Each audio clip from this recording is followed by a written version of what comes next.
Assalamualaikum dan selamat pagi untuk semua. Kembali kita menyaksikan MHI secara langsung. Saya Fetri Yahya. Saya Sofia Nur Salihatun. Dan saya Fariha On. Diharapkan anda semuanya sihat walafiat dan menjalankan tugas anda hari ini dengan baik sekali. Yang penting perlukan perancangan yang baiklah.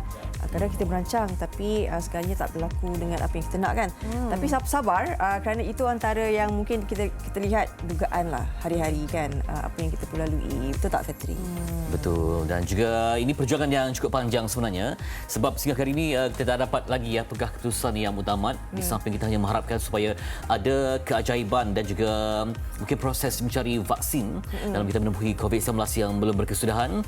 Dan sehingga detik ini ketika kita membaca bersama anda secara langsung ini, jumlah terus meningkat di dunia dengan memberi fokus dan tumbuhan di Amerika Syarikat dan juga di negara Amerika Latin yang menunjukkan jumlah jutaan, termasuk di India dan Malaysia dalam kategori 100 negara dengan jumlah yang tertinggi. Dan pastinya seiring dengan persiapan kita untuk menghadapi hari-hari yang akan datang, so tentu kita perlu mengetahui apakah keadaan sebenar di negara kita sendiri dahulu. Pastinya semalam sahaja mencatatkan 9 kes baru di mana 4 tempatan dan 5 import, dan sedikit sebanyak mungkin perkembangan berkenaan dengan kedua-dua kluster iaitu kluster PUI Siva Bangga dan juga kluster Kurau. Setakat ini alhamdulillah tiada kes baru yang dilaporkan. Dan pastinya ini menunjukkan adalah satu inisiatif yang cukup bagus dijalankan oleh pihak kerajaan sendiri untuk memastikan tidak menjadi lagi penularan di kedua-dua kluster itu, dan pengesanan kes secara aktif dan pengesanan saringan kontak rapat juga masih diteruskan. Dan kita mendoakan juga yang berada di Kangar Perlis berdepan dengan situasi yang seolah-olah kita lihat bagaimana di awal fasa terlebih dahulu kan. Jadi apapun kita doakan yang terbaik buat kalian. Pastikan masih lagi kita menjalankan tanggungjawab kita untuk berdepan dengan pandemik COVID-19 ini. Kabarnya semalam pun saringan telah dilakukan dan ada juga 50% daripada anak-anak sekolah rendah dan sebagainya tak datang ke sekolah kan.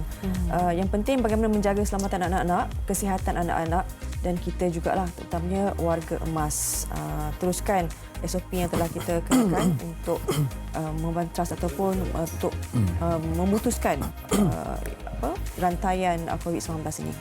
Dan dari Mac sampai Ogos nampaknya dah hampir 5 bulan kita dalam tempoh Perintah Kawalan Pergerakan Pemulihan ini, bermula dengan PKP sebagai KPP dan sebagainya. Jadi kita melihat yang saya kongsikan semalam, saya amat risaukan dampak kepada pembentukan emosi dan intelektual anak. Ya, mungkin kawasan kampung berbeza dengan kawasan yang mungkin urban, yang mungkin ada banyak akses kepada teknologi maklumat kepada bahan-bahan berkualiti. Tetapi mungkin kawasan di kampung yang mana anak itu sangat perlu kepada berjumpa dengan guru. Ya, mungkin di sekolah kampung tu ada ramai pelajar terbagi kepada 2 sesi. Jadi perlu menjaga pencarakan, dan ada yang tak datang ke sekolah kerana mematuhi jadual itu dan juga tak dapat akses kepada nutrisi yang berkualiti untuk makan. Ya, mereka ada program rancangan makanan tambahan contohnya. Jadi itu membantu untuk nutrisi, emosi, pergaulan dengan guru, dengan rakan itu yang terpaksa dijarakkan seketika demi keselamatan. Dan kita bimbang ini akan memberikan juga impak kepada rangsangan intelektual dan juga emosi, IQ dan EQ mereka. Saya kira ini salah satu inisiatif yang perlu diadakan oleh ibu bapa sendiri kan, walaupun kita pastinya di setengah kawasan punya kekangan tertentu, tapi saya rasakan yang mungkin ibu bapa juga perlu kata mencari jalan lain macam mana sekalipun untuk merangsang intelektual dan juga memberikan mereka antara kata sebab untuk lebih ingin belajar lagi selepas ini. Kerana pastinya 5 bulan itu memberikan impak juga kepada keluarga. Ya, mungkin dalam satu keluarga tu mungkin hanya ada satu laptop contohnya. Tapi yang nak gunakan tu mungkin 5 orang. Juga cabaran. Baik. Ya. Di samping kita kongsikan apa yang berlaku di dalam negara, kita turut ingin kongsikan ini yang berlaku sekarang ini, letusan gunung berapi Sinabung di negara jiran kita. Pastinya telah kita warakan sebelum ini. Negara juga turut terkesan kan ruang udaranya dengan erupsi ataupun awan panas tu sinilah debu-debu kan. Tapi semalam turut dikabarkan alhamdulillah setakat ini ruang udara semakin lama semakin menipis debunya yang masuk ke ruang udara kita. Dan kita nak tahu juga bagaimana apa yang sebenarnya berlaku kan di sana. Dan warga negara kalau dalam konteks Malaysia memang ada yang meramalkan akan debuan itu akan berarak ke arah Malaysia. Tapi melihat kepada bacaan IPU pagi ini nampaknya semuanya biru dan hijau. Dan kadang-kadang yang okey, positif dan juga nampak tidak ada sebarang yang bertanda kuning ataupun merah. Betul. Yang melambangkan yang memberikan isyarat bahawa ada pencemaran indeks udara. Semalam Dan pun- juga kepada lapangan merujuk kepada informasi daripada pesawat-pesawat yang dilampirkan dalam ruangan penerbangan. Tak ada pun sebarang informasi yang menunjukkan bahawa ada pembatalan pesawat ataupun gangguan kepada penundaan akibat cuaca. Dan pastinya semalam pun ada dikongsikan beberapa gambar di antara netizen yang agak kuatir melihat mendung dan mereka risaukan adakah ini implikasi daripada letusan di negara jiran. Jadi pastinya belum ada sebarang indikasi seperti itu dan apa yang kita kuatir sebenarnya seperti yang dikongsikan di laman media dan juga berita negara jiran adalah kemungkinan letusan yang kedua. Jadi kita ingin tahu adakah setakat mana betulnya informasi ini. Dan kita akan cuba hubungi Konsul Pelancongan Malaysia di Medan, Indonesia, Encik Isyamuddin Mustafa untuk dapatkan gambaran jelas bagaimana situasi penduduk di sana dan juga apakah yang perlu dilakukan ketika ini. Ya. Hello. Halo, Assalamualaikum warahmatullahi wabarakatuh. Selamat pagi. Selamat pagi, Cik Isyamuddin. Apa khabar? Ya, apa khabar Fitri, Sufia, Fariha, semua Baik, sehat? Alhamdulillah. Alhamdulillah. Waktu Medan di sana jam berapa sama kita di Malaysia? Kurang 1 jam. Kurang Maknanya 1 jam. kalau di sana jam 8, sini jam 7. Okey, baik. Macam mana gambaran ketika ini sebab dah masuk hari yang ketiga ataupun hari keempat letusan di Sinabung, kehidupan rakyat dan juga berita-berita yang menyusul di sana bagaimana, Cik Isyamuddin? Ya. Okey Fitri, untuk makluman semua pendengar-pendengar MSI TV3 ya, Gunung Sinabung ni kalau ikut tidak pernah direkodkan meletus semenjak 1600 tau. Tetapi tiba-tiba kembali aktif pada tahun 2010 dan letusan gunung berapi terakhir berlaku pada 19 Februari 2018 dan berlanjutan sehingga sekarang dan letusan terakhir sebelum ini adalah pada 9 Jun 2019. Jadi kalau tengok letusan pertama itu berlaku pada 8 Ogos sekitar 1.58 pagi. Tapi ini tidak kelihatan sebab gelap kan. Jadi siang abu waktu malam itu direkod sekitar 2.000 meter dari puncak Gunung Sinabung dan berwarna coklat. Dan arah gerak abu vulkanik ini pada waktu itu menuju ke timur dan intensiti dia sederhana sehingga ketebalah. Letusan kedua berlaku pada 8 Ogos pada jam 5.18 petang.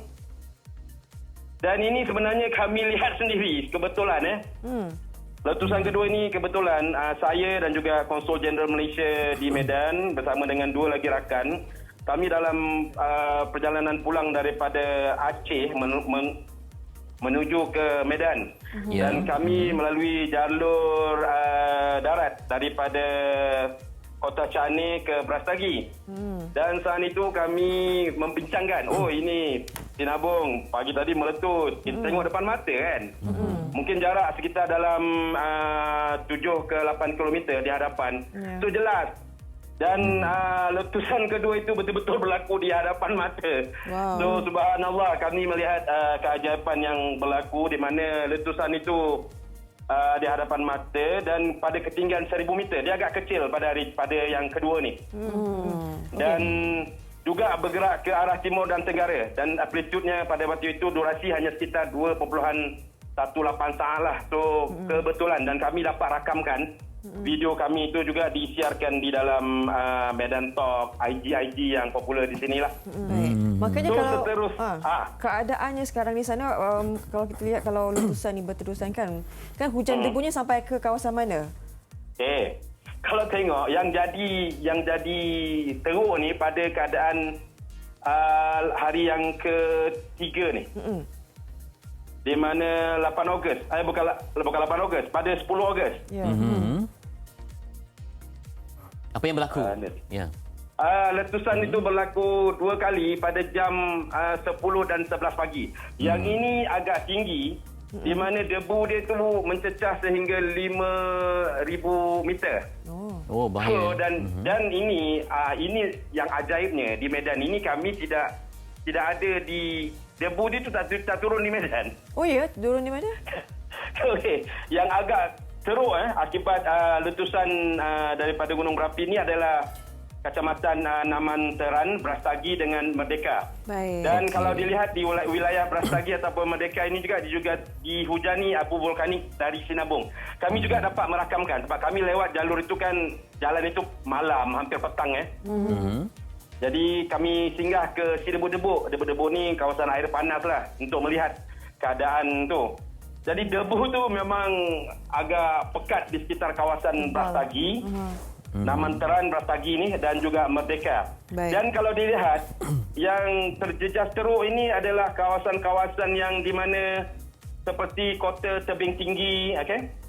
Di Maknanya Kabupaten jarak dari letusan tu berapa? Medan. Dia macam kalau dekat Kuala Lumpur ni, dari Kuala Lumpur ke mana jaraknya? Okey, kalau kami di Medan ni ke Brastagi itu sekitar dalam 70 km. Cumanya arah tiupan angin itu menuju ke timur. Itu ke Langkat, ke Kabupaten Langkat ke Kota Tebing Tinggi, juga menuju terus ke ke Malaysia lah. Jadinya di sini debu itu kalau yang sekitar Medan ini memang tidak ada. Okey. Dan Kalau ini dahulu malam- Cik Syumu dia dilaporkan bahawa level 3 ataupun siaga. Jadi sekarang ni apa statusnya?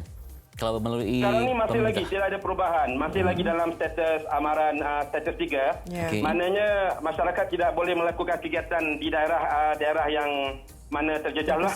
Dan ada yang telah dipindahkan juga. Radius dalam 3 km daripada puncak Gunung Sinabung, radius sektoral 5 km untuk sektoral tenggara dan juga 4 km untuk sektor timur utara. Jadi kami ni yang letak 70 km daripada Brastagi ini tidak ada terjejas kecuali sekarang ni mendung dan juga hujan lah. Baik. Baik, kami doakan segalanya akan berjalan dengan lancar dan pastinya segala yang telepon diterapkan oleh arahan kerajaan sendiri diikuti oleh rakyat jelata di sana. Terima kasih Encik Isyamuddin meluangkan masa dan berkongsi pengalaman di sana. Terima kasih.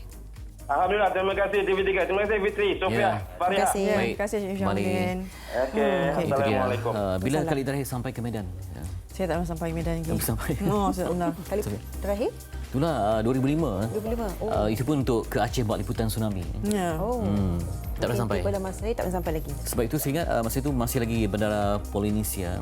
Yang mana kalau kita nak ke Aceh memang tak ada lapangan terbang. Jadi kita harus mendarat dulu di Medan. Dari Medan baru kita terbang ke Aceh. Tapi sekarang dah banyak rangkaian.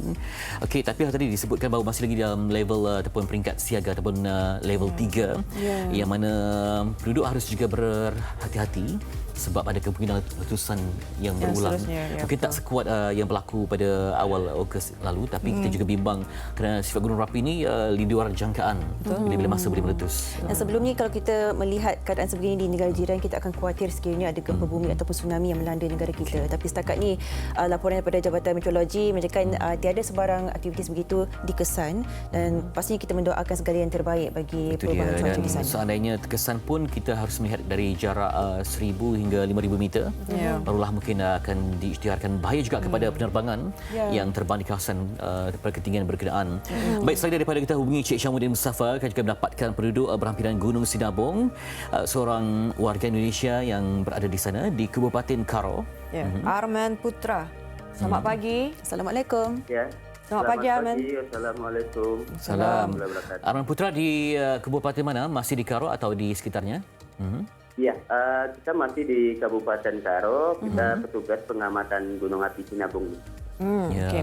Arman nak tanya juga, kita sudah maklumkan bagaimana penduduk di sana sebenarnya sudah biasa dengan keadaan seperti ini. Tapi bagaimana kali ini apabila Gunung Sinabung ini meletus, mungkin Arman boleh ceritakan sendiri penduduk-penduduk di kampung, adakah ada yang tidak mahu dipindahkan ke, mahu terus setia di situ menunggu sedangkan keadaan semakin bahaya?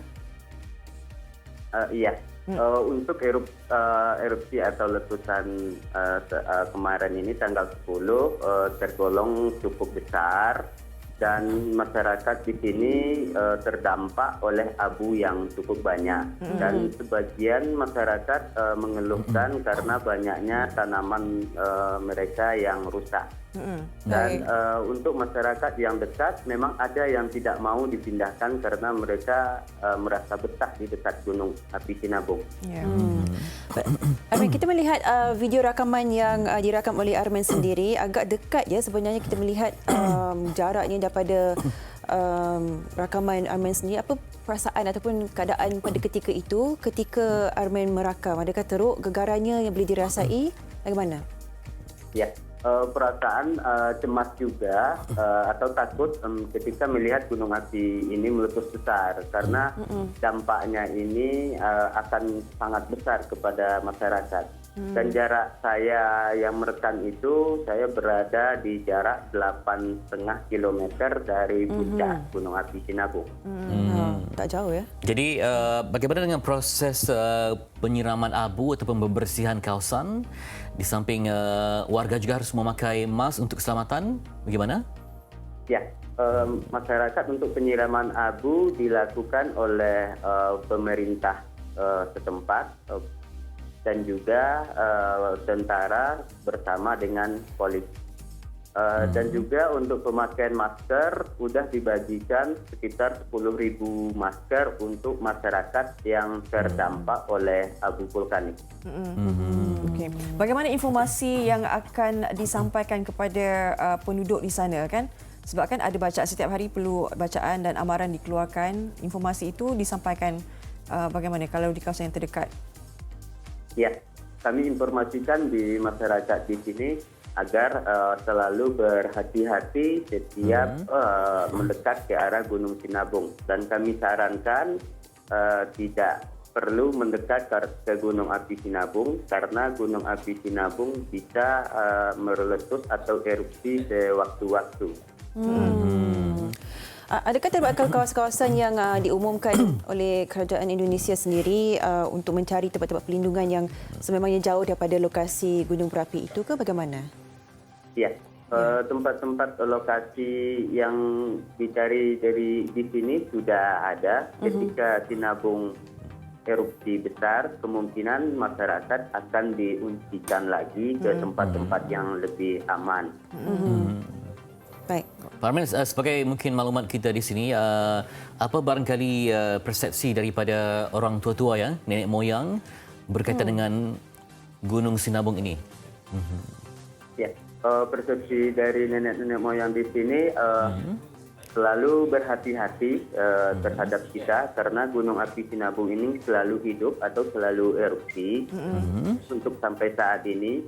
Dan juga hindari daerah-daerah yang masih berpotensi untuk dampak dari letusan atau erupsi Gunung Api Sinabung. Arman, kita tahu sekarang ni kan seluruh dunia kita berdepan dengan COVID-19 kan? Jadi apabila ini pula berlaku, bagaimana konfliknya? Maknanya dua perkara berlaku dalam satu masa, terutamanya di kawasan sana. Bagaimana rakyat berhadapan dengan ini? Agak stres ke? Ya, untuk saat ini memang di sini juga terdampak COVID-19 atau COVID-19. Jadi di sini juga sebelumnya sudah diwajibkan masyarakat untuk memakai masker. Jadi masyarakat yang memakai masker yang terdampak oleh abu tidak terlalu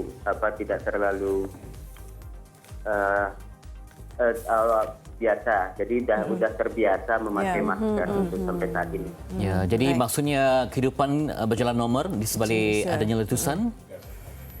Kehidupan sebagian normal di sekitaran Gunung Api Sinabung, tetapi tidak normal di daerah-daerah yang terdampak oleh abu vulkanik. Karena daerah-daerah terdampak abu vulkanik ini mereka merasa sangat terganggu oleh abu vulkanik ini. Ya, Ada persekolahan masih diteruskan untuk anak sekolah dan kuliah?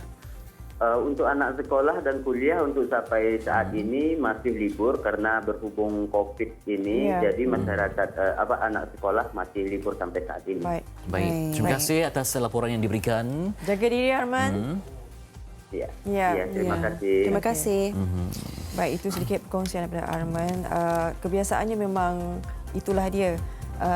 Penduduk-penduduk kampung yang dekat dengan gunung berapi ini memang susah untuk berpindah. Betul. Sebab kepercayaannya, kesetiaannya itu yang masih itu lagi yang menjadi konflik tentang nenek moyang tu kan. Sebab mungkin ada member kita terlalu lama di situ. Jadi ada yang menggunakan ritual tertentu untuk lain orang mungkin lain kepercayaan mereka. dan juga mungkin pengamalan. Kita doakan yang terbaik, keselamatan bersama di Indonesia, khususnya di kawasan Sinabung, kerana kita ni negara yang berjiran. Walau di sana ada letusan, di sini akan terima bahang apinya. Ibaratnya begitu kedekatan sebuah kejiranan. Baik, kita nak tinjau paparan di akhbar untuk hari ini. Dapat saya izinkan? Okey, Saya mulakan dengan paparan di Metro di halaman yang kedua. Dihempap siling runtuh seramai 28 murid SJKC Malim cedera ringan ditimpa struktur akibat ribut ketika rehat. Ini gambaran dapat kita berikan. Seramai 28 murid tahun 5 dan 2 Sekolah Jenis Kebahasaan Cina SJKC Malim di Melaka cedera ringan selepas dihempap siling runtuh akibat hujan lebat serta ribut. Dan kejadian pada jam 10 pagi itu berlaku ketika waktu rehat dan kesemua 830 murid di sekolah berkenaan berada dalam kelas masing-masing sebagai mematuhi SOP Perintah Kawalan Pergerakan Pemulihan PKPP. Jadi memang teruk juga lihat di situ. Mujur tak ada sebarang insiden yang buruk berlaku. Dan mula selanjut diberikan di situ Pengarah Pendidikan Negeri Melaka Dr. Muhammad Azam Ahmad berkata mereka hanya menerima rawatan sebagai pesakit luar di Hospital Melaka kerana tidak mengalami kecederaan yang serius. Dapat kita gambarkan di sini gambar di situ menunjukkan bahawa memang runtuh sebenarnya, mungkin kerana bidaan daripada tekstur yang ringan seperti kayu. Dan kalaulah ia Zinc yang uzur juga daripada struktur yang berat mungkin mengancam nyawa. Jadi serentak dengan itu Kementerian Pendidikan Malaysia menyalurkan peruntukan cemasan untuk membaik pulih struktur 2 blok SJKC Malim yang terjejas teruk akibat ribut semalam. Baik. Jadi susulan itu akan ada tangguh sesi persekolahan sebab tak ada bangunan yang dapat melindungi, dan kita pun dalam tempoh PKPP perlu ada kelonggaran sedikit. Mungkin ada alternatif lain untuk memberikan ilmu kepada murid yang terjejas. Baik, itu dia Harian Metro. Kita nak beralih ke berita harian di halaman harapan. Ini pastinya isu yang sedang hangat diperkatakan oleh kita semua berkenaan dengan penguatkuasaan MBSA. Ditahan kutip wang perlindungan berkaitan dengan pendedahan Muhammad Asri ataupun Asri Janggut baru-baru ini, dan SPRM telah menahan 4 pegawai penguatkuasa Majlis Bandaraya Shah Alam MBSA disyaki mengutip wang perlindungan bulanan antara RM300 hingga RM3,500 daripada peniaga tanpa lesen termasuk kegiatan perjudian haram di sekitar Sungai Buloh. Jadi rintitan perincian laporan ini di halaman ke-6.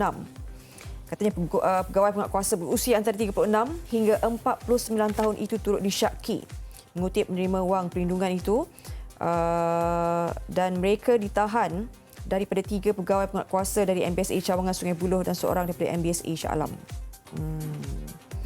Jadi inilah dia sogokkan RM3,500 sehingga RM3,500 sebulan. Ini yang menjadikan mereka ini kebal dan sukar untuk ditangkap. Inilah apatah lagi dengan adanya kebocoran maklumat dalam kalangan anggota yang bersekongkol kan. Ini membuka mata bagi semua agensi ataupun siapa saja dalam penguatkuasaan undang-undang negara untuk melihat sebenarnya bagaimana untuk melihat setiap paras penguatkuasaan ini, adakah kita semua menjalani tanggungjawab kita dengan sebaik-baiknya. Ya, itulah dia. Memang kita mungkin nampak mudah untuk atas kertas, tapi kalau ekosistem berkenaan dah pun lama bertapak. Betul. Ya, memanglah susah sebab nak putuskan tu kan. Yang orang buat laporan secara normal ataupun mengikut SOP yang betul pun ada yang menyatakan dia tidak dilayan, yang menggunakan saluran yang tepat ataupun proper channel tak dilayan. Ataupun kalau ada penguasaan pun pada yang terpilih saja, selective enforcement. Tak ada satu yang betul-betul yang kita rasa wibawa dan integriti. Itu mungkin luahan. Anda juga dapat berkongsi pengalaman anda ataupun persepsi anda di Facebook MHI. Barangkali anda ada pengalaman sendiri yang membuat laporan yang mungkin ada, apakah ada tindakan susulan yang dilakukan oleh pihak berkuasa tempatan. Sebab kita bukanlah untuk memburukkan mana-mana PBT, tetapi tidak ini semua, tidak semua, hanya bukan segelintir sebenarnya. Ini yang bagaimana kalau kita kata hanya setitik nila habis susu sebelanga. Sebab kita menuju ke tahun yang matang 2020, kita mahukan keselamatan bersama. Sebab seorang ada yang berniaga di jalanan dan sebagainya, tiba-tiba nanti diajam dan bermula dengan hanya perjudian, mungkin merebak kepada yang lain pula. Pergaduhan, kepada gangster, kepada pelacuran, parti yang memburukkan lagi keadaan di negara. Seolah kanser yang makin lama makin menjadi di negara kita.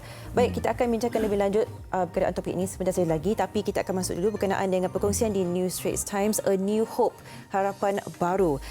Russia has announced a vaccine, the first offering a sustainable immunity against the coronavirus. And in Malaysia, COVID-19 cases are down to single digit again, where 3-ply face masks will soon be costing RM1 per piece. Dan dikatakan di halaman kedua New Straits Times, price may be lowered further if necessary, says Minister. Dan harga siling pada ketika ini bagi pelitup muka adalah RM1 sahaja, dan bagi harga borong pula adalah 95 sen. Dan ini adalah seiring dengan penguatkuasaan pemakaian pelitup muka yang bermula di negara kita sejak 1 Ogos lalu. Pastinya pihak kerajaan telah mendengar rintihan atau perkongsian rakyat dan meletakkan satu harga yang cukup dikatakan masih dan bersesuaian untuk penggunaan semua, kerana kita perlu mempunyai stok yang agak banyak untuk hari yang akan datang. Dan berkenaan dengan revolusi atau perkongsian di Rusia pula, the virus vaccine approved, says Putin. President Vladimir Putin said yesterday that Russia had become the first country to approve a vaccine offering sustainable immunity against the coronavirus, and that one of his daughters has been inoculated. Jadi dikatakan di sini Presiden Vladimir Putin mengatakan Rusia berjaya mendaftarkan dan mencari vaksin pada ketika ini bagi coronavirus, dan anak perempuannya sendiri telah pun mendapat suntikan vaksin ini. Dan ini adalah satu vaksin yang saya boleh katakan memberikan harapan yang cukup tinggi bagi seluruh warga dunia, dan ia dihasilkan di Gandeya Research Institute dengan kerjasama Kementerian Pertahanan Rusia. Jadi lanjutannya berada di sini, dan pastinya ini satu virus, satu vaksin yang masih memerlukan sedikit sebanyak masa untuk kita lihat keberkesanannya. Dan ini mungkin dikatakan satu berita yang agak baiklah. Itulah sebab sebenarnya WHO mengeluarkan kenyataan bahawa kita perlu hidup dengan COVID-19 untuk tempoh yang lama. Sebab satu strain itu pun berbeza-beza, dan sekarang ini pun ada lebih 30. Mungkin satu ini sebab pada masa sama dia juga bermutasi dengan pelbagai lagi istilah yang yang mungkin kita agak kompleks untuk diterangkan. Jadi itu cabaran. Dan mengikut pada laporan yang kami terima sehingga saat ini melalui daripada World COVID Tracker ini menunjukkan bahawa kes meningkat pada 20.5 juta hampir, dengan 744,000 kematian. Kalau kita lihat angka ini cukup besar kan, amat menggusarkan. Apatah lagi kita tahu ada di sebahagian negara-negara tertentu masih lagi tinggi. Kalau tinggi, kalau satu hari itu orang kita tengok yang maut kan. Wow, kita mengharapkanlah bagaimana kalau macam seiring dengan, sebab ada juga yang mereka masih degil kan, tak memandang benda ni macam bahaya, ataupun mungkin kerana memang kawasan berkenaan memang populasinya terlalu tinggi. Macam saringan dibuat di satu sampel di New Delhi, kalau buat satu saringan yang banyak tu 1/4 memang positif. Mungkin kerana saiz memang tak dapat dielakkan, memang orang duduk berhimpit-himpit. Jadi cabaran juga kepada Amerika Syarikat sebagai pendahulu dengan 5 juta kes setakat ini. Tengok kalau warna merah tu adalah inilah yang maut disebabkan oleh ni kan. Ada setengah negara telah pun buntu, boleh dikatakan buntu untuk melihat cara yang seterusnya untuk membantu rakyat mereka. Jadi jangan kita ambil peluang ini ataupun keadaan kita di Malaysia ini secara tidak enteng, kerana kita telah pun menjalankan segala tanggungjawab kita, dan kita harap agar anda semua, kita semua boleh kekalkan disiplin apabila kita melihat kes-kes yang begitu meningkat di negara luar. Ini menjadi iktibar kepada kita sendiri di sini.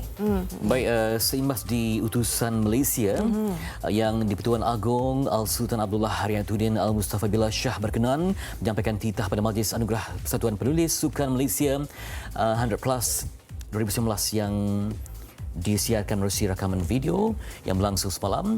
Dan mengikut Presiden Sam Justin Shafiee berkata, rakaman titah ucapan baginda akan disiarkan kepada hadirin ketika majlis di Auditorium Persatuan Badminton Malaysia Bukit Kira pada 1 September ini.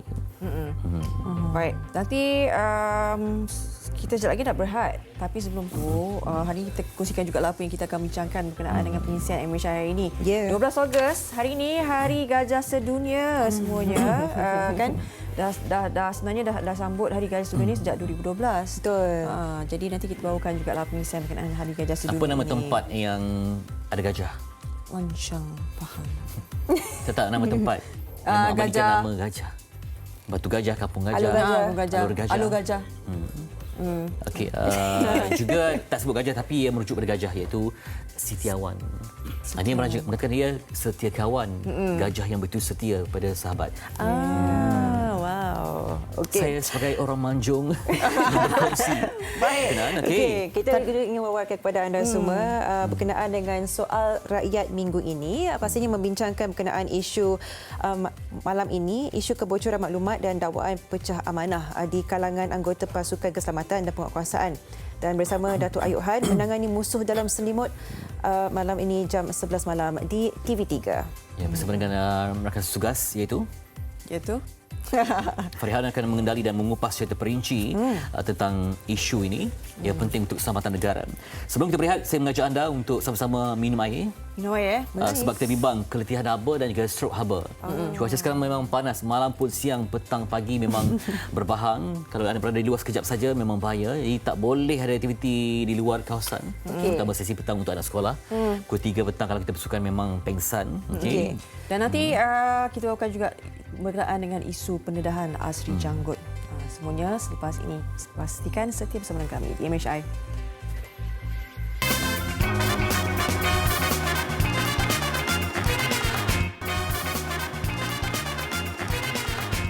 Baik, kembali bersama kami di Malaysia hari ini. Selamat pagi kepada anda yang bersaja bersama kita. Dan pastinya untuk memulakan perbincangan kita ini, sebelum itu kita ingin melihat dulu. Kita ada segmen yang cukup menarik iaitu cerita Bulan Merdeka. Dan kali ini kita akan meninjau pula apakah sebenarnya antara lokasi yang begitu bersejarah sebenarnya, Zoo Negara. Itu dia. Saya ingat saya pernah sampai ke Zoo Negara ketika darjah 1. Dan sekarang Itu kali terakhir ke? Tidak. Oh, tidak. Tahun ni ada juga pada bulan 1 dulu membawa keluarga buat pertama kalinya. Tapi cuma terkilan tak sempat melihat gajah. Sebab mungkin waktu dia untuk buat persembahan tu dah pun tamat. Hanya sempat melihat zirafah. Okay, sebenarnya adalah satu khazanah negara. Betul. Walaupun kita lihat ada perjuangan untuk kadang-kadang ketika COVID-19 dikatakan bahawa kita perlukan program seperti anak angkat ataupun program haiwan angkat untuk memberi makan kepada haiwan terjejas ini. Ya, betul. Sebab tak ada pengunjung, tak ada sebarang aktiviti di dalamnya, mungkin juga memberi impak kepada Zoo Negara. Ya, pasti Zoo Negara telah pun dirasmikan sejak tahun 1963 oleh Perdana Menteri Malaysia yang pertama, almarhum Tunku Abdul Rahman Putra Al-Haj. Dan untuk mengetahui lebih lanjut, apa kata kita saksikan bingkisan ini.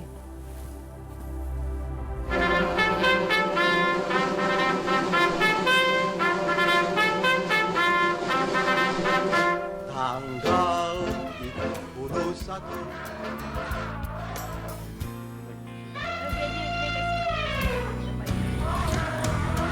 Seekor bernama Sibol, berumur 44 tahun, berasal daripada Temerloh. Seekor lagi Siti, berumur 43 tahun, berasal daripada Bukit Fraser.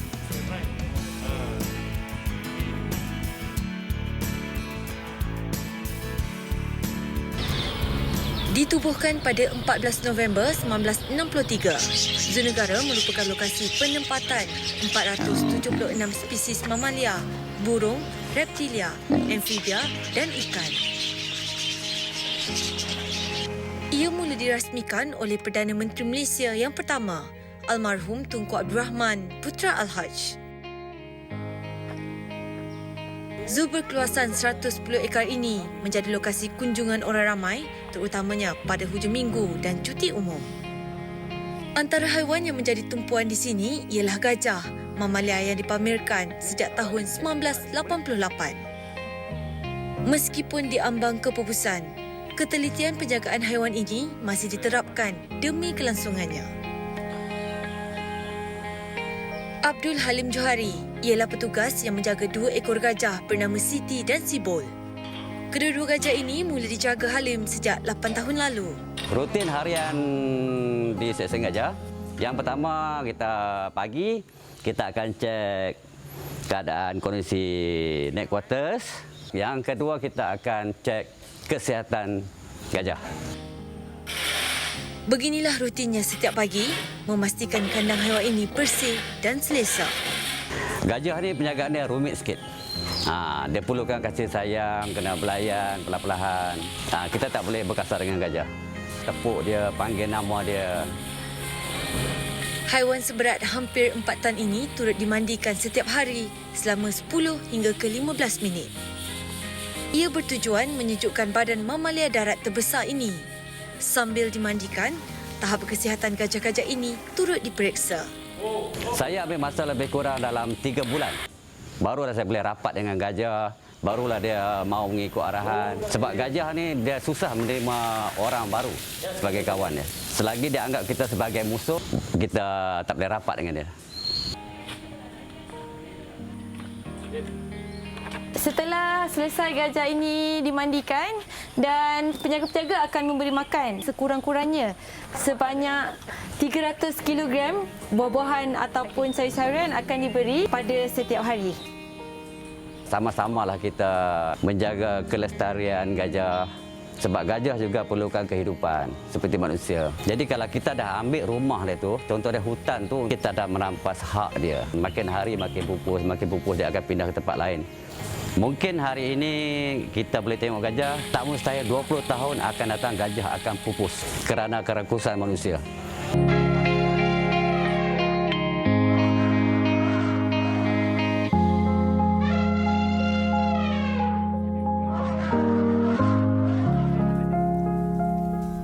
Demikian sang belalai yang menjadi antara raja di rimba, ya, tetapi kadang-kadang banyak kali terguris kerana diburu untuk gading. Kemudian ada yang ditembak. Ada satu kali yang sangat menjadikan, bukan hanya di Malaysia tapi kita lihat di dunia, gajah yang mati dan juga gajah yang mungkin cedera parah, ditembak, dieksploitasi, amat menakutkan. Pastinya, ini memerlukan kita untuk meninjau semula bagaimana hubungan kita dengan haiwan, flora-fauna, kerana seperti mana manusia kita perlu juga menyantuni mereka.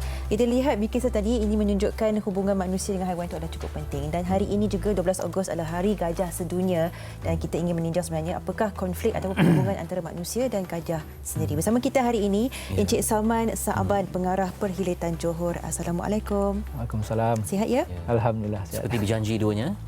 Warna yang cukup cantik. Jangan begitu, Patri. Yalah, mungkin ada jiwa cinta dan alam itu ya. Baik, saya amat sedih melihat semalam ada satu laporan di Singapura, lebih 9 tan gading gajah saja yang dirampas. Jadi berapa jumlah gajah yang terkorban. Dan melihat kepada visual di belakang kita ni, ada satu kerja yang kita rasa pasti ada sebabnya. Kalau tidak ekosistem yang diganggu, kalau tidak kerana mungkin ada ancaman ataupun rasa tertekan, barangkali gajah tak keluar dengan sebegitu.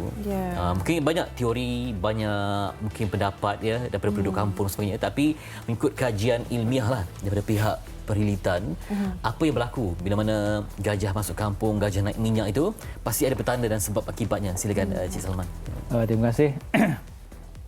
Seringlah kita dengar tentang ataupun viral sekarang ni, gajah masuk kampung sebagainya.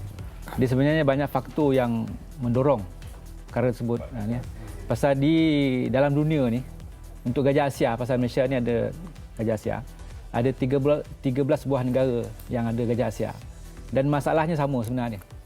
Masalah yang utamanya kehilangan habitat. Kehilangan habitat disebabkan bilangan manusia yang semakin meningkat, ramai orang. Kemudian dengan pembangunan, kemudian nak jaringan jalan raya, nak buat highway, kan. Kemudian nak buat dam, empangan, pelembungan dan sebagainya. Jadi benda-benda ni melibatkan kehilangan habitat pada gajah ni. Dan apabila pasal gajah ni dia memerlukan sumber makanan yang banyak. Dia perlukan makan satu ekor tu antara 200 kilo ke 300 kilogram sehari dia makan, bergantung pada saiz inilah. Jadi bila dia perlukan makanan yang banyak dan gajah ni dia memerlukan kawasan yang luas, dia punya inilah. Kalau ikut kajian kita, keluasan kawasan yang diperlukan oleh gajah ni antara 25 km persegi ke 100 km persegi. Kawasan dia nak bergerak. Luas. Luas. Jadi apabila dia memerlukan kawasan yang luas, makanan yang banyak, kemudian habitat yang berkurangan, timbullah konflik. Apabila dia bertembung dengan manusia, dengan pihak ladang, dengan orang kampung. Gajah-gajah liar ya. Gajah-gajah liar ni. Kemudian dia cross jalan. Ada berlakunya roadkill, ada yang gajah kena langgar dengan lori, kereta dan sebagainya. Kemudian lagi satu faktornya apabila kurangnya toleransi manusia itu sendirilah terhadap gajah ni. Pasal gajah ni dia punya habitatnya memerlukan sama macam kita juga. Perlukan air, perlukan sumber makanan, kawasan yang rata kan. Jadi benda-benda ni dia bersama dengan kita. Maknanya persepsi masyarakat tu sendiri pun lah. Maknanya kadang-kala bila nampak gajah tu sebagai satu masalah. Ataupun binatang yang menimbulkan masalah. Terutamanya apabila ada mangsa yang kena rumahnya kena selongkar oleh gajah dan sebagainya kan. Tanaman yang dimusnahkan. Jadi benda tu yang menyebabkan timbulnya konflik. Tambahan pula sekarang ni dengan handset kan, smartphone. Masing-masing ada smartphone, ada video dan sebagainya dan benda tu di-viralkan. Sekarang ni few second dia dah viral dah. Bila dah viral ya, jadi benda tu dah jadi macam panik, havoc dan sebagainya. Persepsi manusia tu persepsi juga. Tu sendiri yang kadang memainkan peranan, nampak benda tu nampak besar lah. Tapi memang kita tidak nafikan lah. Pasal kerugian yang disebabkan oleh gajah ni besar sebenarnya. Kalau ikut saya ambil contoh lah di negeri Johor sendiri kan. Average untuk kerugian 1.1 juta satu tahun direkodkan.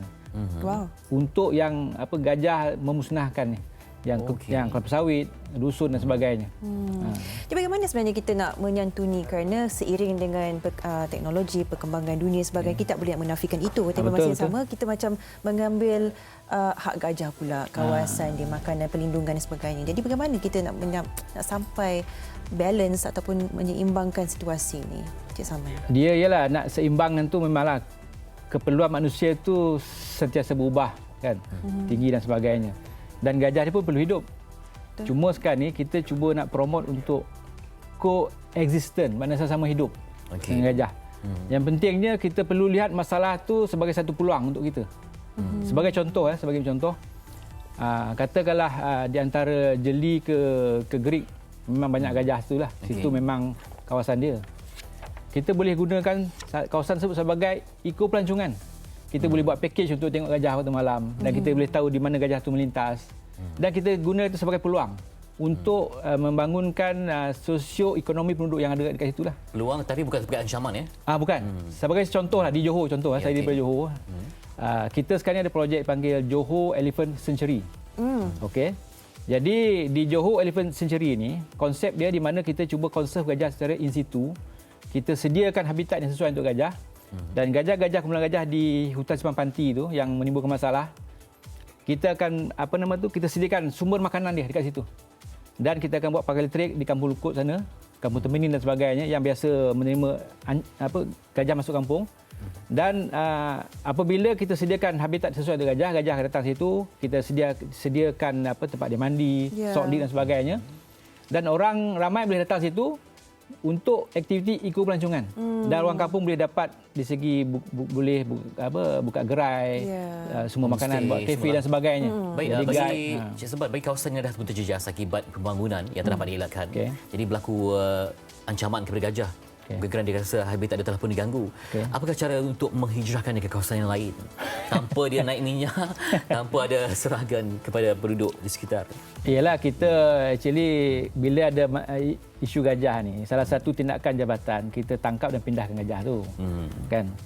Tetapi yang kata tu ialah gajah ni macam saya sebut tadi tu dia bergerak setiap hari, dia akan berjalan. Berjalan kan. Jadi di peringkat di peringkat pihak ladang, contoh pihak ladang ke orang kampung sebagainya, dia orang kena buat langkah-langkah mitigasi lah, buat pagar elektrik kan. Dan untuk makluman di peringkat Jabatan Perkhidmatan pun kita ada projek lebih kurang 20 projek pagar elektrik gajah di seluruh semenanjung Malaysia untuk membantu penduduk kampung yang terjejas dengan gangguan gajah ni. Dan kita pasang pagar elektrik supaya gajah itu tidak masuk ke kampung dia lah. Saya sukakan idea yang Cik Sama sebutkan tadi, ekotourism. Jadi kami harapkan agar pihak yang tidak bertanggungjawab pula jangan ambil peluang ini sebagai cara untuk mengeksploitasikan gajah pula. Jadi dan ini juga hashtag coexistence. Saling hidupnya. Kita kena promotekan benda ni. Dan juga tidak melihat gajah sebagai ancaman, sebaliknya makhluk Tuhan yang perlu diraikan. Betul. Dan kita menjaga habitat sebaik mungkin. Itulah pada sama kita juga sedih bila mana berlaku kejadian yang tak dijangka seperti gajah dilanggam sehingga terkorban. Sebab di sebalik mungkin gajah yang terkorban itu, mungkin ada anak yang hilang perlindungan. Okey. Baik, kita terima kasih kepada Encik Salman Saaban, Pengarah Perhilitan Johor untuk menerapkan mungkin sedikit sebanyak sifat cintakan haiwan. Kalau kita tak kenal, maka kita tak cinta. Ya, selamat bertugas di Perhilitan. Baik, terima kasih. Mungkin boleh terlibat kempen-kempen sekitar ini sumbangan. Nanti kita PM tepi InsyaAllah. Okey, kita ada banyak perkongsian yang seterusnya pastinya. Selepas ini kita akan bersama dengan Fariha On untuk perkongsian menarik selepas ini. Mari kita Silakan.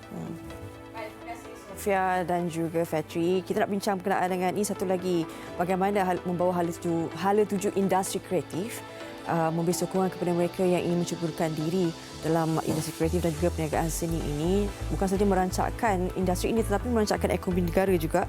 Dan kita maklum berkenaan dengan My Creative, mungkin ada juga segelintir daripada kita yang tidak mengetahui akan peranan dan juga fungsi My Creative ini.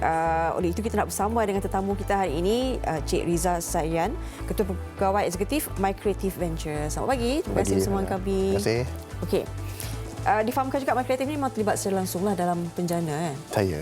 Plan Pemulihan Ekonomi Jangka Pendek. Dan kabarnya ada sejumlah wang yang telah diberikan untuk membantu individu-individu yang terbabit dalam industri kreatif dan juga perniagaan seni.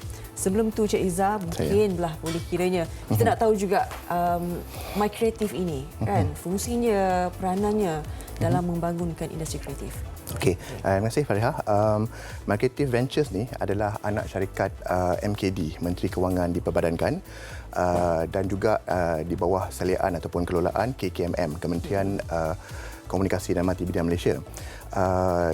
Tujuan My Creative apa diwujudkan, sejak daripada tahun 2012 kami telah mendapat suntikan 200 juta ringgit daripada kerajaan untuk menaik tarafkan industri kreatif, iaitu membimbing penggiat seni yang membuat perniagaan kreatif, untuk meningkatkan peluang pekerjaan dalam industri kreatif dan juga untuk membuatkan mereka berdaya maju. Dan bagaimana kita menolong mereka ni, kita menolong mereka dengan bagi loan, iaitu membagi pinjaman ataupun kita membuat suntikan equity dalam syarikat-syarikat mereka.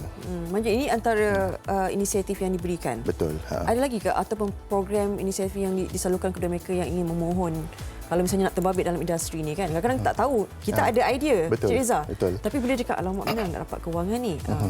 Ada My Creative juga selain daripada pinjaman dan equity, kita juga ada anak syarikat kami yang membuat yang dipanggil RIOH. RIOH ni adalah orang kata ground event yang di curate, yang kita buat tiap-tiap tahun lah sejak daripada 2017 sehingga sekarang. Tetapi sebab COVID-19 ni tahun ni memang kita tak buat lah sebab ground event tak boleh buat kan. Dan juga kita juga ada Cendana. Cendana ni anak syarikat ataupun unit daripada My Creative juga yang terlibat memberi grant kepada mereka yang terlibat dalam industri seni visual, industri performing art atau seni persembahan, terlibat dalam independent music dan juga terlibat dalam craft. Okey. Selepas kita macam kalau nak grant kena mohon lah kan, yang mampu kena mohon juga. Dan lepas dapat grant ataupun pinjaman, apakah tindakan My Creative sendirilah nak pasti kita dah bagi duit, jadi kenalah maknanya terus berkarya kan. Ada ke yang tak dapat duit tak berkarya ni? Okey, soalan yang bagus actually. Kami membuat pemantauan berkala. Sebagai contoh, kalau kita bagi loan ataupun pinjaman, tiap-tiap bulan kita akan membuat follow up lah tengok dia orang dah buat ke ataupun tak, apa yang dia orang buat untuk duit loan tu, ataupun kalau yang grant daripada Cendana, apa benda yang dia orang buat dengan grant Cendana tu, memang kita akan buat follow up. So maknanya kita akan tahulah apa benda yang kita bagi tu untuk dibuat untuk purpose yang telah dinyatakan. Dia ada tempoh masa macam kalau dapat ada. Dia kena aktif apa tu, kalau tak aktif apa macam mana tu? Betul, dia kira macam bank jugalah, tapi bank sebab dia tak bagi dekat industri kreatif kan. So kita bagi pinjaman dekat diorang, and kita cakap okey, kita bagi ni untuk tempoh jangka masa 7 tahun ataupun 5 tahun. Masa 5 tahun tu kena ada hasil kena ada hasil lah kalau tak ada hasil, kita tak bagilah dia. Okey, fokus utama dan juga harapan My Creative lah dalam industri kreatif ni kan, apabila dah banyak inisiatif, program dilakukan, dilaksanakan untuk beri sokongan kepada industri ini. Kami berharap agar para penggiat seni yang juga menjalankan perniagaan kreatif untuk berdaya saing. tidak hanya di dalam pasaran domestik tetapi juga pasaran antarabangsa. Dan berdaya saing membuat perniagaan kreatif tu secara mapan, sustainable. Kita nak dia berdaya maju, berdaya saing, sustainable dan juga kita keluar ke pasaran dunia. Kita cakap yang kita ni kreatif dan boleh membuat perniagaan juga. Bukan kreatif dekat domestik saja. Seiringlah benda tu kan. Dan kalau kita lihat, kalau Cik Izzah kata dah sejak 2012, boleh dikatakan ini antara nadi utama juga untuk merancangkan industri kreatif ni. Betul. Jadi plan masa hadapan My Creative ni. Masa hadapan My Creative. Okey, masa hadapan My Creative memang kami amat berharap bila kami membuat bagi pinjaman, kita buat suntikan ekuiti, kita buat program-program macam Rio dan Cendana. Kami berharap yang commercial bank ataupun pihak-pihak yang lain yang berkepentingan macam pihak-pihak swasta yang lain untuk turut berkecimpung di dalam industri kreatif dan juga membuat sumbangan lah merancangkan industri kreatif negara. Sebab kita nak bila kita buat ni bukan daripada kerajaan saja. Kita GLC kan, tapi kita nak juga daripada pemain-pemain swasta. Betul. Yang menolong kami menaikkan taraf industri kreatif negara. Cik Izzah, macam mana nak buat permohonan ni? Penjana. Dah terdengar kata, macam mana nak buat ni, nak grant, nak minta macam mana, pinjaman nak minta macam mana? Kalau saya boleh terangkan, program penjana ni dia ada 3 komponen utama.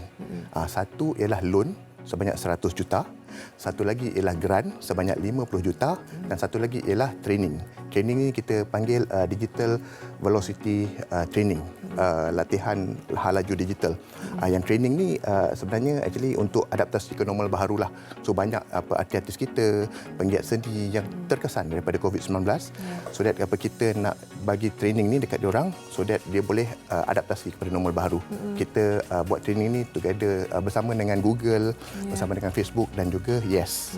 Okey, yang loan tadi tu 100 juta. Okey, macam mana diorang nak memohon. Dia boleh pergi dekat kita punya website www.mycreative.com.my ataupun call kita dekat 0377127212 dan dekat situ ada borang FAQ, soalan lazim dan juga borang untuk diisi lah So yang macam loan tadi tu dia ada dua loan. Satu tu loan macam soft loan, iaitu pinjaman mudah. Satu lagi ialah matching investment loan. So yang macam soft loan tu kita ada untuk micro, yang company kecil lah, yang baru setahun ataupun dia punya jualan dia tak lebih sejuta. Yang lagi satu tu ialah company yang besar sikit daripada micro. Kita bagi limit sampai 500,000. Yang micro tu kita bagi limit daripada 50,000 sampai 150,000. Dan lepas tu kita ada bridging loan untuk kreatif content, untuk penerbit kandungan yang nak buat kandungan yang dah ada kontrak dengan Media Prima, ada kontrak dengan RTM, kontrak dengan Astro, dia boleh pinjam daripada kita bagi up limit tu 500,000. Baik. Baik. Kita mengharapkan apa yang dikongsikan ini membuka mata kalian jugalah kan. Kadang-kadang kita ada idea tapi tak tahu saluran mana kita perlu lihat, boleh membantu kita sendiri My Creative. Jadi untuk mengetahui lebih lanjut sila ke www.mycreative.com.my atau taliannya 03 7712 7212. Terima kasih Cik Izzah. Saya merupakan Ketua Pegawai Eksekutif My Creative Ventures. Ini satu lagi platform yang sangat positif kepada penggiat industri kreatif negara. Kita harapkan semoga ada sinar untuk kita semua. InsyaAllah. Terima kasih. Kita nak berehat seketika. Sekembalinya nanti kita akan bercakap berkenaan dengan Rich Works. Untuk mengetahui lebih lanjut nanti bersama dengan Sofia. Semuanya selepas ini di Asia.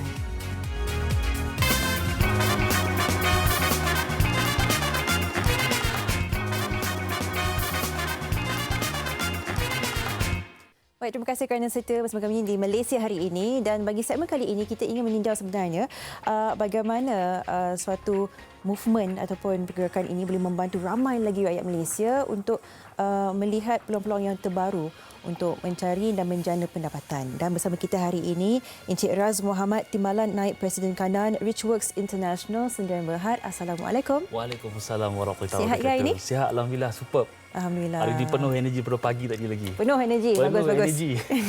Baik, hari ini kita difahamkan sebenarnya IMKK ataupun Intensif Magnet Kekayaan dan Kejayaan telah pun berada dengan kita sejak tahun 2009. Jadi mungkin hari ini kita nak kongsikan sedikit sebanyak apakah program ini sebenarnya dan bagaimana ia boleh membantu lebih ramai lagi rakyat Malaysia untuk bangkit semula daripada seluruh proses ataupun tempoh PKP tempoh hari. Alright. Hai, Assalamualaikum. Saya Ras Muhammad, Timbalan Naib Presiden Kanan Rishwood International, dan Rishwood International adalah syarikat latihan dan juga bimbingan keusahawanan terbesar di Malaysia. Wow. Di mana pernah dihadiri oleh lebih 700,000 peserta sejak tahun 2008.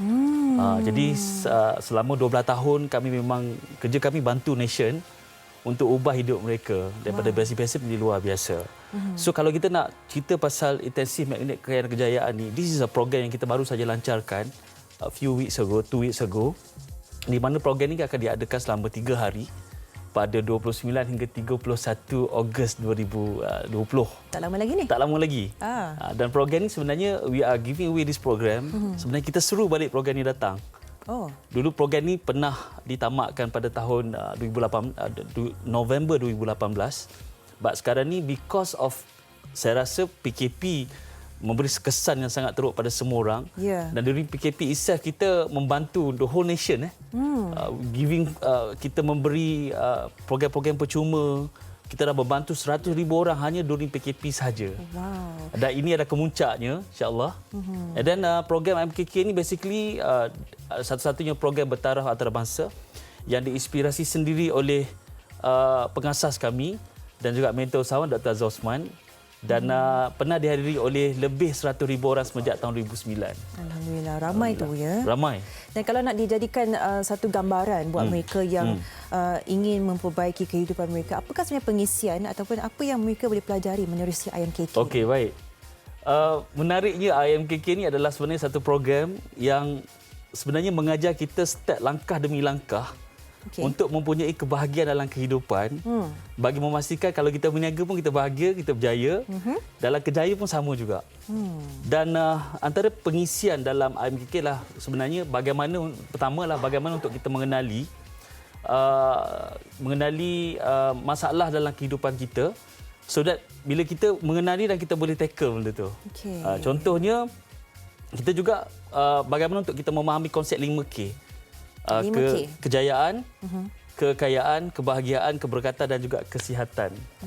Dan ramai manusia sebenarnya takut. Dan macam mana nak mengenasi ketakutan mereka tu dan dengan buat tindakan yang sebetulnya. Saya suka yang Cik Ras sebut perkataan takut itu sebab saya rasa memang ramai sebenarnya walaupun dalam keadaan yang serba kita tidak tahu apakah hari-hari akan datang, PKP dan sebagainya, mungkin kerjaya kita juga terjejas dan sebagainya. Jadi 5K ni adalah orang kata asas lah. Asas dia. Kita menerangkan konsep langkah demi langkah bagaimana mereka untuk memahami konsep kejayaan, kekayaan, keberkatan, kebahagiaan dan kesihatan. Dalam aspek kehidupan, sama ada kita bekerja ataupun kita buat bisnes, 5 aspek ini sangat penting. Jadi kita tekankan, kita akan bimbing, bantu anda memahami juga bagaimana untuk menjadi magnet tarikan rezeki. Magnet tarikan rezeki ya. Dia bagi mereka yang mungkin barangkali tidak mempunyai sebarang pengalaman membuat bisnes, tiada sebarang pengalaman untuk mengorak langkah pertama pun untuk melakukan bisnes mereka sendiri. Siapa sebenarnya yang layak dan boleh menghadiri IMKK ini? Sebenarnya siapa yang layak untuk hadir ke program IMKK inilah mereka yang betul-betul nak ubah hidup. Betul-betul committed nak ubah hidup. Baik. Anda mungkin nak ubah nasib keluarga anda. Anda mungkin nak ubah nasib diri anda sendiri. Nak tingkatkan tahap kewangan dan sebagainya. Jadi kalau anda adalah seorang usahawan ataupun bakal usahawan ataupun golongan pekerja yang tidak mempunyai pekerjaan sekarang, tak ada masalah. Anda semua dialu-alukan untuk hadir ke program IMKK. Ini memang kemahiran kami, insya-Allah. Insya-Allah. 29 sehingga ke 31 Ogos tidak lama lagi. Dia bagi mereka yang nak menghadiri, yang ingin mengubah kehidupan mereka menjadi lebih berjaya. Macam mana mereka ingin mendaftarkan diri? Ada mungkin caranya mudah saja. Caranya mudah saja. Anda boleh terus layari rishworks.com/imkk1957. Itu cara kita nak daftarlah basically. Dan Yang bestnya kali ini, selalunya program IMKK ni diadakan di dewan-dewan yang besar di Malaysia. Boleh muatkan 10 hingga 12 ribu orang. Tapi yang specialnya kali ini, IMKK akan diadakan, dewan IMKK itu akan dibawa ke rumah anda masing-masing. Secara virtual? Wow. Okay. That's why Baik. daftar dan get yourself ready. 29, 30, 31 kita merdeka sama-sama. Kita memerdekakan nasib diri kita. Kita memerdekakan tahap kewangan kita supaya kita menjadi lebih gembira, lebih bahagia di samping bisnes yang kita ada dan juga kejayaan yang kita ada, insya-Allah. Tiada alasan lagi lepas ni kerana ini dibawa kepada rumah kita secara virtualnya. Jadi lepas mendaftar, adakah mempunyai yuran pendaftaran tertentu? Okey, basically pendaftaran anda boleh lakukan di richworks.com/imkk1957 dan yuran pendaftaran tak mahal apa, RM2 je untuk satu pendaftaran. RM2? Yes, mula-mula kita launching, kita lancarkan percuma. Dah penuh 1,957 orang tu, kita letaklah sikit yuran dia. Yuran pun sebenarnya RM1.95. 7 tu saya tak kerti nak sebut macam mana. Dan kita syarat je dan daftar dan yes, itu sahaja. Itu punya kos. Apakah nilai RM2 itu sekiranya ilmu yang didapati itu boleh membantu mengubah kehidupan kita ke arah yang lebih baik. Baik, terima kasih kita nak ucapkan kepada Encik Ras Muhammad sendiri yang cukup bersemangat. Anda lihat sendiri, ini mungkin semangat yang kita perlukan untuk meneruskan kehidupan kita. InsyaAllah. Encik Ras Muhammad, Timbalan Naib Presiden Kanan Richworks International Sdn Bhd. Terima kasih sekali lagi. Sama-sama. Kita akan berehat seketika. Sekembalinya, pastikan anda jangan ke mana-mana. Kita akan terus berbincang berkenaan susulan isu pendedahan Asri Janggut. Segalanya di Malaysia hari ini.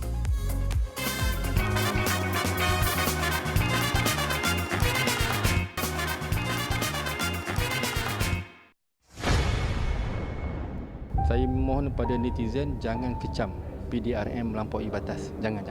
Begitu juga dengan PBT. Jangan. Motif tindakan individu yang menularkan video berkenaan dengan mendakwa nyawa terancam dipersoalkan.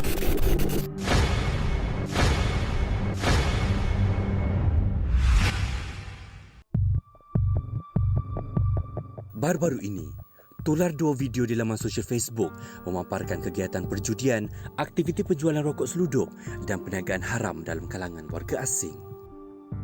Apa sebenarnya yang mendorong kepada Asri untuk berani kerana ia melibatkan satu perkara yang sensitif, satu perkara yang cukup besar dan juga impaknya mungkin kepada aspek keselamatan. Dan di awal caption video pun menyebut bahawa saya mungkin berdepan dengan risiko kematian disebabkan video ini. Jadi apa yang sebenarnya mendorong kepada keberanian Asri itu sendiri?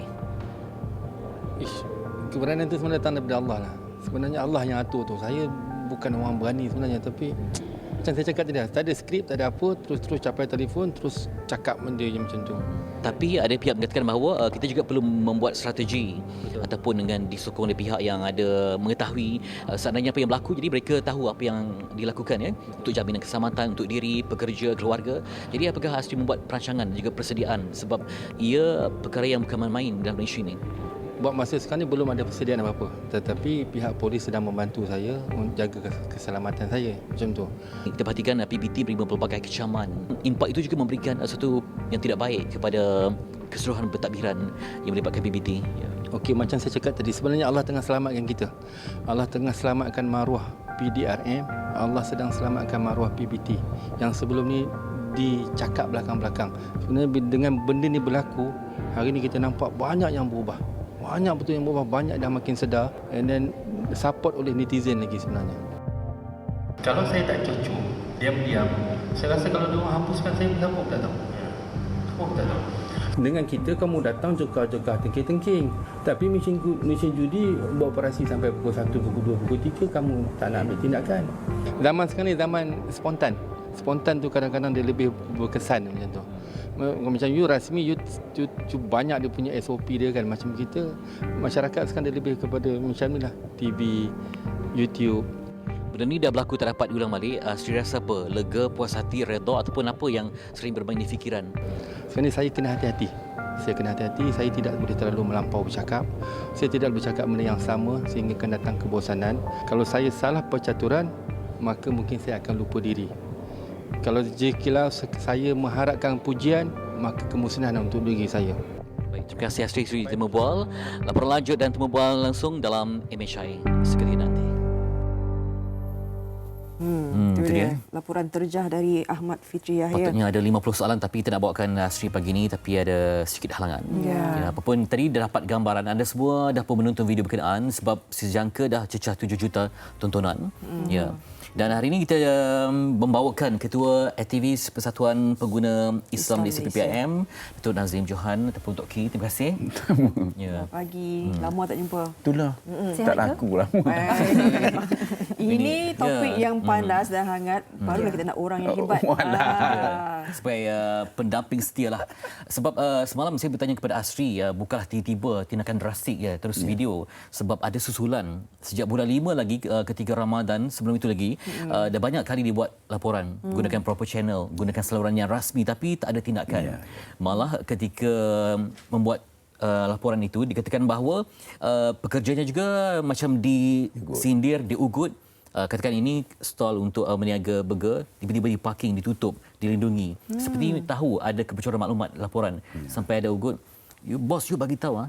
Jadi maksudnya tidak ada jaminan keselamatan kepada orang yang membekalkan maklumat, pemberi maklumat itu sendiri. Apa pandangan Datuk? Ya.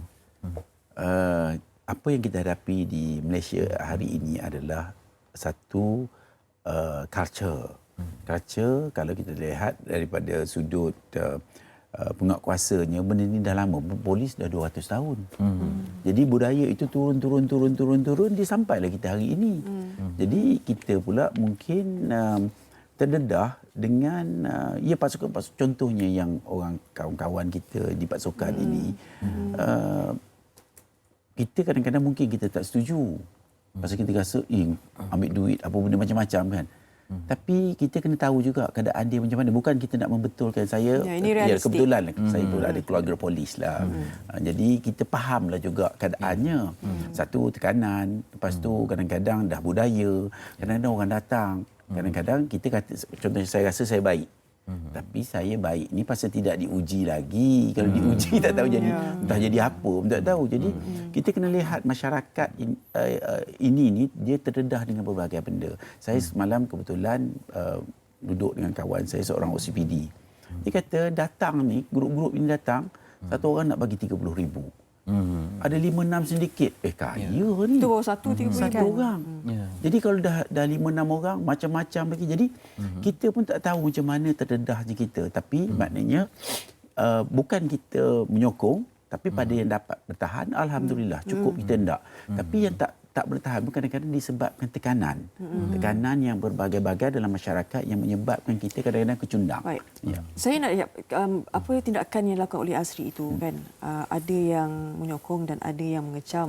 Katanya apatah lagi ini akan memperlihatkan satu lagi situasi yang tak eloklah diikuti sebab membocorkan macam sepatutnya itu adalah tugas pihak penguasaan, pihak agensi keselamatan.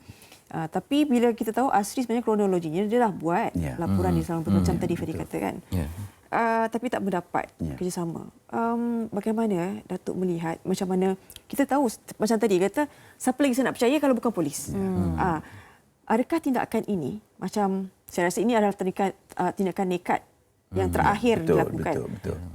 Bagaimana Datuk memandang tindakan nekat yang terakhir dilakukan oleh Asri? Yalah, kata dia dah tidak ada pilihan. Nak berniaga pun dah takut. Pendapatan dah tak ada. Jadi nak buat berapa anak, bini komitmen kena ada. Tapi itu macam saya sebut tadi, benda ini benda yang berlaku di mana-mana. Contohnya kalau kita tengok cerita Sepiko saya tengok kan.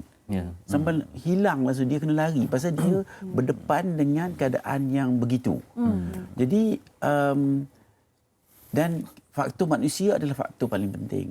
Saya biasanya bila kita berbincang perkara ini, kita salahkan diri kita. Maknanya masyarakat kita mungkin banyak kelemahan perlu ditangani. Jadi dalam konteks hari ini, memanglah benda dah polemik, dah macam-macam cerita sana cerita sini. Jadi saya rasa kalau kita ambil dengan keadaan berlapang dada untuk kehadapan. Maknanya masyarakat ambil ini sebagai satu kejadian yang insya-Allah membawa perubahan kepada yang kebaikan yang kita cari-cari. Kata kita sebut ini masanya yang sesuai pada saya lah. Tapi kalau ekosistem di kalangan itu tidak baik kan, yang korup yang mungkin tu, jadi kena sama-sama kena buat. Maknanya You pun sama. You dah buat dah sekarang. Orang kat sana pun sama. Sama-sama kena insaf dalam keadaan pasal bila ini terjadi, kita tak mahu negara kita jadi macam Mexico. Tapi yang saya nampak juga sebenarnya dalam konteks kita hari ini, ramai yang baik. Ramai yang buat kerja baik. Tapi kadang-kadang yang baik orang tak nampak. Yang nampaknya yang tidak baik. Nampak macam mana? Pasal yang itu terselah. Bila tak baik ini dia terselah. Jadi tanggungjawab membawa perubahan ini adalah, ingatlah tanggungjawab bersama. You cannot say kita ni bukan pulau. Maknanya kita akan berkait. Contohnya kita buat benda tak baik. Contohnya nak share macam ni. Kalau kita tidak melakukan kerja kita dengan baik, contohnya dalam konteks hari ini kita tak bagi orang lesen berniaga. Habis ni nak berniaga apa? Dan mungkin juga saya komen sikit lah ya. Kadang-kadang polisi dibuat itu mungkin tidak menyeluruh. Contohnya kita bawa masuk orang Rohingya. Habis dia nak kerja apa? Pasal dia tidak dibenarkan kerja. Sebab semalam Asri dah mengatakan bahawa sangat sukar untuk ataupun SOP yang ada untuk memohon lesen perniagaan ni susah ya. Memang. Terutama yang melibatkan yang kategori tepi jalan. Betul. Jadi bila tak ada peluang itu, jadi dia melihat bahawa PBT kadang-kadang tidak tampil untuk memudahkan urusan. Sedangkan mereka ini yang berniaga. Memang ada yang begitu. Tapi ada juga yang baik. Pasal ini pengalaman kita. Contohnya kawan-kawan pengarah-pengarah di BKL tu, ada orang dah tak ada lesen, dah memang niaga dekat dataran mereka, tarik tu dah kena hari. Jadi kita pun takkan nak bagi duit aja. Kita kata okey, macam mana? Okey, tolong segera pindah ke tempat di Mesjid Jamik. Ini orang yang menolong. Tapi mungkin tidak semua begitu. Tapi yang menolong pun ada. Jadi kita kena wujudkan satu budaya baru untuk membawa perubahan. Ini dalam mungkin PKP pun. Tapi Datuk, budaya kautim tu kuat macam mana? Tak dia. Yang selective enforcement ni yang terpilih saja. Mungkin pasal ada dia zon bukan yang dilindungi. Betul, dia bukan baru. Benda ni dah berkurun-kurun. Cumanya Datuk, sekarang ini macam tadi Asri kata, sekarang dunia spontan. Betul. Bila ada kuasa peluang viral untuk itu rakam terus. Dulu mungkin tak ada, tapi sekarang ini. Jadi inilah dia. Maknanya kita menyeru hari ini, ambil kesempatan hari ini untuk membawa perubahan. Contohnya saya juga bercakap, walaupun ada polis kata saya apa yang saya fikir ini tak betul. Saya rasa polis patutnya diberi gaji yang lebih.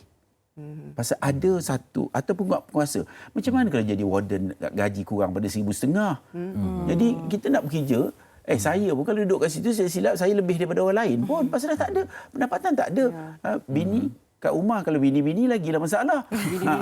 Datuk, kita bercakap berkenaan perubahan. Datuk gunakan perkataan perubahan tu banyak. Adakah perubahan tu bermaksud kita perlu mengambil langkah yang begitu drastik sehingga menggunakan platform sosial media kita sendiri untuk mendedahkan segalanya supaya kita boleh mendapatkan perhatian yang sepatutnya, perubahan yang sepatutnya kita inginkan bertahun-tahun ni? Adakah kita perlu melihat jalan yang begitu drastik? Dia mungkin dalam konteks Asri ini dia dah tak ada jalan. Dia dah dalam keadaan amat tertekan dan apa yang dia cakap pun kadang-kadang ada juga tak kena. Yalah, orang muda dia pun bukannya duduk macam saudara kita lain, dia kerja terjah sana jadi kerja dia. Tapi maksudnya orang ini orang yang tidak terdedah. Jadi bercakap pun kadang-kadang huru-hara pun ada juga. Jadi maknanya ruang itu kita mungkin dia pun dengannya amat tertekan dan minta maaf ke apa benda. Tapi itu soal lain. Soal yang saya nak cerita hari ini, maknanya kita seluruh masyarakat ini kita harus melihat ke arah berubah. Contohnya hari ini, mungkin kita tak perasan, you tahu berapa orang penagih dadah? Saya diberitahu yang tidak rasminya, pasal ada seorang yang rasmi mungkin 3-4, mungkin 1 juta penagih dadah. Apa yang kita buat untuk ini? Apa yang kita buat? 1 juta ni jangan main-main. Jadi adakah kita nak tengok aja? Ini masa boleh berubah. Dan apa disebabkan 1 juta ni mungkin pasal kita tidak buat kerja betul.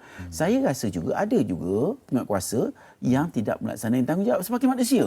Manusia tu dia kadang-kadang up and down dia punya tu, dia tak buat kerja. Jadi mungkin dia keluar lesen lambat. Contohnya keluar lesen lambat ada juga yang judi, pusat judi diterja, ditahan dan sebagainya. Tapi buka balik 2 hari lepas tu. Betul lah, dia pasal budaya itu. Dia kita ni telah ada satu budaya yang kita pun tak nak terima orang punya nasihat. Bagi pihak yang dalam kategori hitam ni kan, mereka ni tersedia tak untuk ada meja rundingan? Tapi memang tidak ada istilah itu untuk berbincang. Sebab ia akan merebak lah, bermula dengan perjudian, pelacuran, kemudian parti dengan itu yang dah terjadi begini. Itu saya mohon kepada mungkin Ketua Polis Negara. contohnya, maknanya dalam keadaan ni pasal kita nak berubah, kita tak nak pasal saya biasa pergi ikut op semua, lepas tu 2 hari buka balik. Jadi Datuk, mungkin ini rangkaian yang cukup besar, Datuk. Oh, contoh, memang. kata pendatang tanpa izin. Contoh, saya ambil contoh pendatang tanpa izin. Kita tangkap datang yang datang. Kan? Tapi kita tak berjaya untuk tangkap yang atas tu. Yang atas tu. Jadi bagaimana rangkaian tu? Jadi semua, everybody must play a role. Walaupun sedikit-sedikit. Contohnya, hari ini kita nak, pasal esok orang mungkin esok lusa atau terlepas pandang dia buka lucu mana-mana. Jadi kita minta mungkin KPN boleh sediakan satu hotline. Hotline maknanya pergi ke pejabat KPN je. Yang lain buatlah kerja. Bila tak sampai ke KPN. Jadi dia orang ada kaedah untuk menyelesaikan masalah. Ada orang nak tengok pasal setengah-setengah zaman bos-bos pun tak tengok. Ya, saya biasa terdedah dengan keadaan begitu. Di satu masa dulu kita pun kena panggil, kita buat kerja macam tu, kita kena soal siasat. Sri cadangkan supaya kalau perjudian tu memang unit khas perjudian saja. Iyalah, mungkinlah. Ya, mesti kita kalau tadi kita budaya spontan tu, ada video terus salurkan. Iyalah, maknanya nak ada dia punya ke mana nak pergi. Macam hari ni kalau cabarannya memang saluran yang betul tu ada, tapi ke mana? Individu yang kita betul dia hari ini sebenarnya next yang kita tak tahu nak ke mana lah, tapi so far saya tengok nampak kaya di Malaysia ni dia kena selamatkan oleh media. Sebab di media sosial ke media ini ya. Jadi kena bawa kesedaran itu. Jadi baru dapat perhatian. Kalau tidak benda ni bergerak orang tak nampak. Bila tak nampak dia jadilah huru-hara. Astri ada berkongsi sesuatu apa yang natijah daripada perkongsian dengan perjumpaan dengan KPN? Ialah dia kata cukup bagus. Maknanya KPN nak dengar. Bukan semua KPN nak dengar. Betul. Yang bekas-bekas lepas-lepas lah. Saya tak sebut siapa-siapa. Jadi perinciannya tu ke arah mana? Sebab dia nak bantu. Dia tular dalam keadaan yang dia tidak bersedia. Dari segi jawapannya, dari segi apa tindakan. Sebab tak jangka pun boleh tular kan. Kadang mungkin hanya laporan biasa. Yalah, itu saja effort dia nak melepaskan diri kepada dalam keadaan yang amat tertekan. Habis itu tersilap cakap lagi tertekan pula. Tapi apa pun maknanya kita harap benda ini bawa perubahan kepada rakyat untuk bersama. Kalau tidak sekarang, bila lagi? Contohnya kita nak hari ini semua ambil ini sebagai agenda rakyat. Dia boleh kita nak bawa perubahan ini pasal kalau kita buat cara betul, kita akan semua dapat keharmonian dan kemewahan sebenarnya. Itu dia. Memetik rurusan Astri katanya Allah sedang memperbaiki Malaysia melalui dia sebagai antara asbab untuk merubahlah. Allah ada dia sebaik-baik perancang. Tapi kita kena buat pun cara terbaik juga. Strategi juga perlu diperlukan dengan secara ilmiah dan secara undang-undang. Memang. Supaya semua pihak mendapat impak yang terbaik lah. Pasal kita nak bawa perubahan, kita tak nak cabarannya anak cucu kita. Sekarang ni masih kita okey lagi. Kalau sampai macam Mexico. Dan kalau kita tak bantu sekarang ini, siapa lagi nak? Maknanya semua kita anggap kita adalah tentera untuk menentang jenayah inilah. Pasal dia orang cukup kuat cukup kuat. Mafia lah. Baik. Kita kira ini sedikit perkongsian dan kita doakan juga untuk Astri dan keluarga kan. Dalam keadaan sebegini pastinya tekanan yang sangat hebat dilalui. Terima kasih Datuk Nazim Dan atas kesilapan apa-apa, saya bagi pihak dia bukanlah saya bukan cakap bagi pihak dia, tapi kita tak nak benda ni menjadi negatif. Dan saya mohon maaf lah kalau bagi pihak dia terhadap apa-apa kesilapan. Pasal dia orang muda yang tidak bersekolah pun. Jadi kalau macam you cakap, bolehlah kena marah lebih. Pada kita sambung, kita ada ruang berbincang lain ni. Tak cukup masa yang 15 minit ini. InsyaAllah kita akan bincangkan lagi keadaan kembali damai. Mungkin ada lagi luahan yang lebih rasional, lebih profesional. Semoga ada impak yang baik terhadap negara kita insyaAllah. Dan esok jangan lupa kita ada apa? Istimewa Hari Tangan Kidal Sedunia dan banyak lagi pengisian yang cukup menarik hanya di Malaysia hari ini. Baik, terima kasih Sandra kerana bersama dengan kami sejak jam 8 pagi tadi. Di sebalik Astri Janggut ada Ibrahim perlu kita renungkan. Jumpa lagi esok. Assalamualaikum.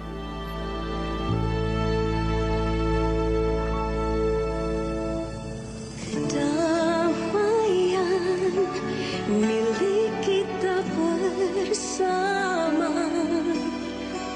amanah bangsa junjung selamanya.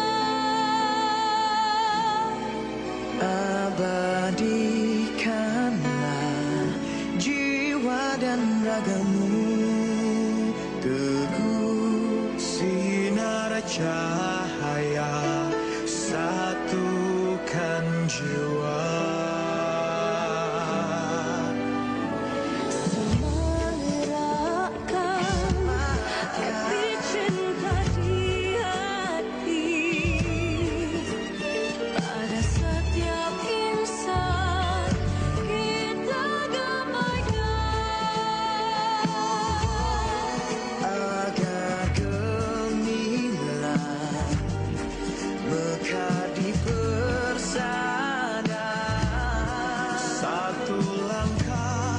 satu